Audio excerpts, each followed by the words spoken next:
as we are doing projects like in Thailand, for example, we have the environmental sustainability projects of waste reduction in the plant, in our foods plant. You know, we are using, for example, the potato waste for animal feeding. Then we are using the cooking oil for biodiesel. Then we are using the washed potato water as starch and selling it as starch. So when you look at all these projects, I think you feel very proud, and I believe that also our employees feeling very proud, being part of this process, and really, as they are producing, they are also making sure it is not wasted, you know, whatever is going on in that plant, and they can associate themselves easily. They have the KPIs, you know, the key performance indicators related to these items. So when I visit these plants, I really feel very good about what we are doing.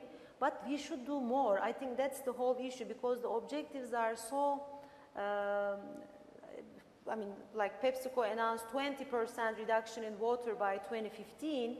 In some of our plants, we already had, like in Vietnam, we had 50% reduction. In Pakistan, in our foods plant, we had 40% reduction in water.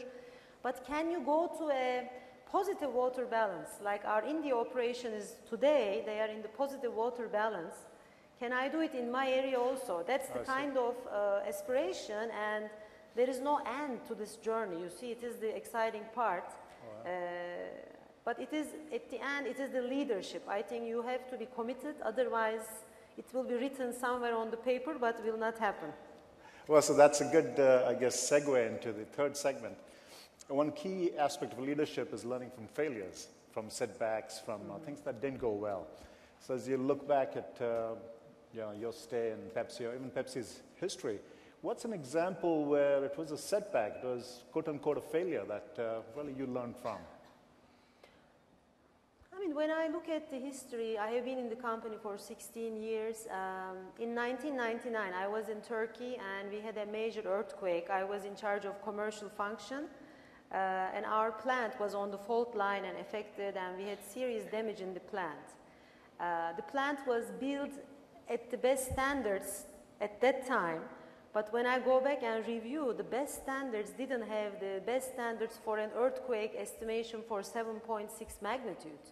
So can we really foresee even beyond what is needed, let's say? And so there are the regulations, there are the company standards, but there are also the future mega trends that we have to care for. And today we talk about climate change. What it can bring to our life and operations and business can be more than we can even think about. Because in my area, I have 18 markets, and since January, I had Australia floods.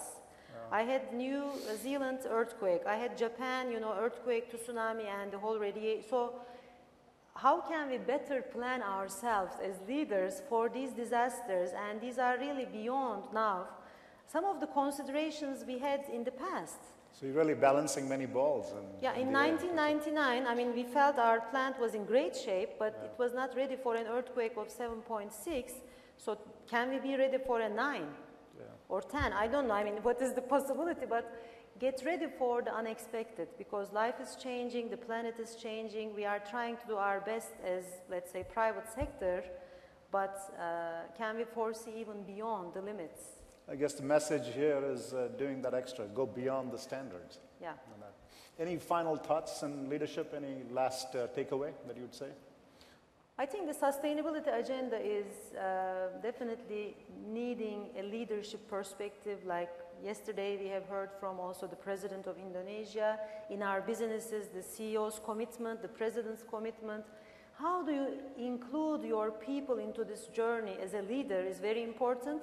But first, you have to walk the talk. I think you cannot cancel, let's say, the sustainability investment the first time you have a shock in your financials. So you should be able to protect, stamp, and make sure that those things are happening. Meanwhile, you have to balance the short-term and long-term. There are certain things you shouldn't touch. And I think sustainability has to be on that agenda, and that's the leader's role today. It's sort of sacrosanct. Yes. Well, thank you very much, Imran. You'll join me in. Thank you.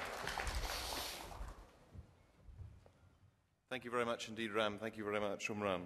We're now going to break for about 17 minutes for coffee. Please be back in the room by 11:05. We will be hearing from Minister Hatta Rajasa. You must be back on time because the Minister subsequently has a meeting with the Chinese Premier. So if you're not back on time, you will be impeding the smooth functioning of inter-Asian relationships. So please bear that in mind as you gulp down your coffee. Thank you.